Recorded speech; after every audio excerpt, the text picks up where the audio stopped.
Como todo, siempre hay un después. Después de la independencia de México en 1821, los españoles fueron derrotados y los mexicanos comenzaron a decidir su propio destino. Existían muchas diferencias ideológicas entre los líderes independistas con distintas visiones de cómo se debía estructurar el gobierno y el país. En principio, el Plan de Iguala y los tratados de Córdoba señalaban que México debía pasar por ser una monarquía constitucional, por muchos apostaban por la república y el federalismo. La inestabilidad de los gobiernos mexicanos independientes explica en buena parte estas diferencias. Primer Imperio, 1821 a 1823. Después de que el ejército trigarante entrara a la Ciudad de México, finalizando la guerra de independencia, llegó la hora de formar un gobierno y decidir la manera de dirigir el país. El principal protagonista de este periodo fue Agustín de Iturbide, un militar nacido en Valladolid que había curiosamente luchado contra los primeros movimientos independistas, como el encabezado por Miguel Hidalgo.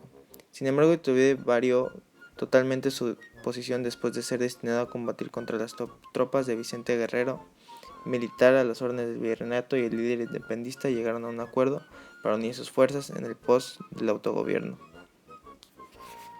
Tras unos meses como dirigente provisional, el propio Agustín Iturbide se proclamó emperador del 21 de julio de 1822. El primer imperio mexicano duró demasiado, ya que enseguida liberales y republicanos comenzaron a combatirlo. La sublevación dirigida por Santa Anna se plasmó en la llamada Plan Veracruz, finalmente en marzo de 1823. Después continuamos con Pedro Celestino Negrete. Pedro Celestino Negrete fue uno de los encargados de encabezar el gobierno de transición entre el imperio y la república. Militar en el virreinato, mantuvo una estrecha relación con Iturbide hasta que sus ideales republicanos chocaron con la coronación como emperador de su antaño amigo. Esto provocó que se uniera a los planes para derrocarlo y así cambiar el sistema de gobierno. Una vez derogado el imperio, formó parte del supremo poder ejecutivo elegido para dirigir el país durante unos meses. El haber presidido en un par por ocasiones de ese cargo se le considera uno de los presidentes históricos de México. Después seguimos con el gran gobierno de Guadalupe Victoria. El primer presidente de México, ya que con un sistema republicano, fue Guadalupe Victoria. Su verdadero nombre era Miguel Antonio Fernández Félix y es considerado por los historiadores como uno de los héroes de la independencia. Durante su mandato se esforzó por lograr el reconocimiento internacional del nuevo país. Consiguió establecer relaciones diplomáticas con Inglaterra, Estados Unidos y la Gran Colombia, entre otras naciones. Por otra parte, quedaba un pequeño reducto dominados por tropas españolas. Estos se habían hecho fuertes en el castillo de San Juan de Ulúa. El gobierno de Guadalupe Victoria consiguió conquistar la fortaleza, haciendo que los ahí atrincheros se rindieran. En el aspecto positivo destacan que la creación de la hacienda pública, así como la reconstrucción de la parte de la Ciudad de México, que había sido dañada durante la guerra. Como punto negativo, el gobierno no consiguió revitalizar la maltrecha económica del país. Años de conflicto habían dejado las arcas arruinadas y los problemas económicos eran muy graves. Ese fue uno de los motivos aducidos por los opositores que trataron de derribar su gobierno por la fuerza. Victoria sufrió varios intentos de golpe de estado, destacando el liderado por Nicolás Bravo. No obstante, consiguió terminar su mandato. El siguiente en tomar el poder de México fue Vicente Guerrero. A pesar de su escasa duración en el gobierno, Vicente Guerrero tuvo una gran importancia dentro de las luchas políticas de la época. El vicepresidente de ese gobierno fue Antonio Bustamante, alguien que jugaría un papel importante dentro del gobierno de Guerrero. Guerrero tuvo que hacer frente a un intento de reconquista por parte de España. El ejército mexicano logró derrotar las tropas invasoras que se habían apoderado de Tampico.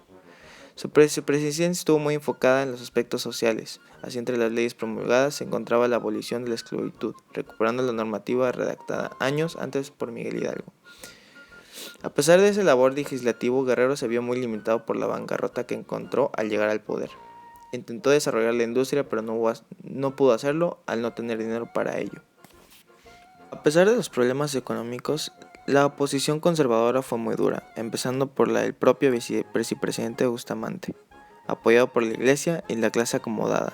Todos pretendían acabar con el gobierno de Guerrero. José María Bocanegra y Pedro Vélez.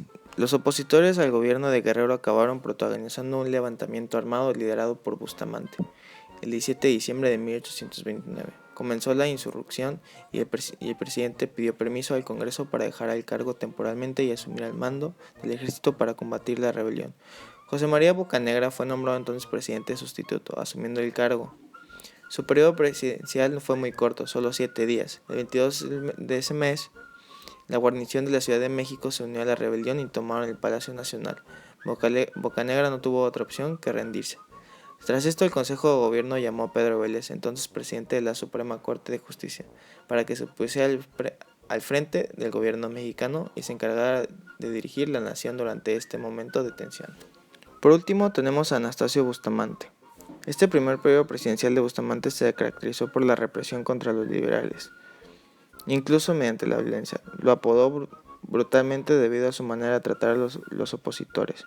El nuevo presidente desterró a los miembros más importantes de la logia masónica yorkina, expulsó al embajador estadounidense y fundó la policía secreta.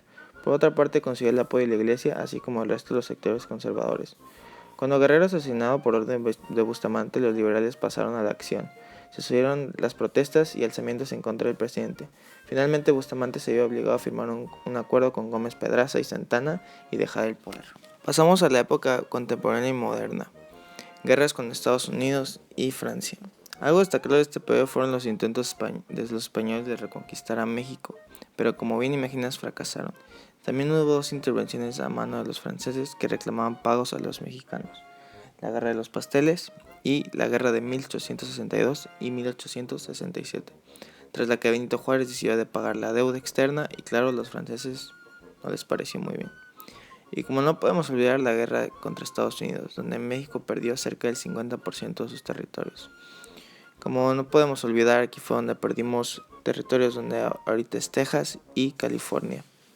Esta guerra terminó encabezada por Manuel de Peña. Inició las negociaciones de paz con los Estados Unidos que culminaron con la firma del Tratado de Guadalupe Hidalgo, firmado en la villa homónima, hoy en parte Ciudad de México. Bueno, ahora pasaremos a la República restaurada, el Porfiriato y la Revolución. Se ha llamado la República restaurada el periodo comprendido entre 1867, año que terminó el imperio de Maximiliano, y 1876, cuando daría comienzo a una nueva etapa en la que la historia se registrará como el Porfiriato. Durante los 9 años transcurridos entre 1867 y 1876, sucedieron los gobiernos de Benito Juárez primero y el de Sebastián Lerdo de Tejeda después, con características muy similares. Ambos presidentes eran civiles y por lo mismo imprimieron intentos para reconstruir el país, o mejor dicho, para empezar a construir un México moderno y poner en práctica los proyectos que desde la Revolución de Ayutla estaban en el pensamiento de los hombres de la generación de Juárez y en las leyes que elaboraron. El triunfo de los liberales sobre el imperio de Maximiliano significaba también una gran derrota para el conservadurismo mexicano. Se restauraba la República Federal y se consolidaba el poder de los liberales. Poco tiempo después del reinstalado del gobierno en el capital, Juárez se dispuso a poner en orden los asuntos administrativos y a reorganizar los proyectos del programa liberal que las circunstancias te habían impedido llevar a la práctica. La República restaurada se caracterizó por el constante enfrentamiento de los principales dirigentes liberales, Benito Juárez y Porfirio Díaz. El presidente Benito Juárez tomó varias medidas para mejorar la economía del país y para garantizar la democracia por lo que tanto se había luchado. Sin embargo, Porfirio Díaz no lo hizo nada fácil. Después de la muerte de Benito Juárez en 1972 y haber pasado por algunos presidentes, finalmente fue el momento de Porfirio Díaz en 1876, que hubo una relativa estabilidad, aunque no te confundas, la estabilidad no siempre es buena, especialmente si se trata de una dictadura política. Lo bueno de esta época, del Porfiriato, fue que México se modernizó. Lo malo es que la dictadura, como es obvio, no siempre es buena, la tensión social era cada vez más fuerte, el dinero se concentraba en las manos de unos pocos y desembocó en una inevitable revolución. Era el año de 1910 y Díaz, tras haber dicho que no volvería a candidatarse, no solo lo hace, sino que se las apaña para que su adversario, el verdadero ganador, Francisco Madero, sea condenado a la cárcel.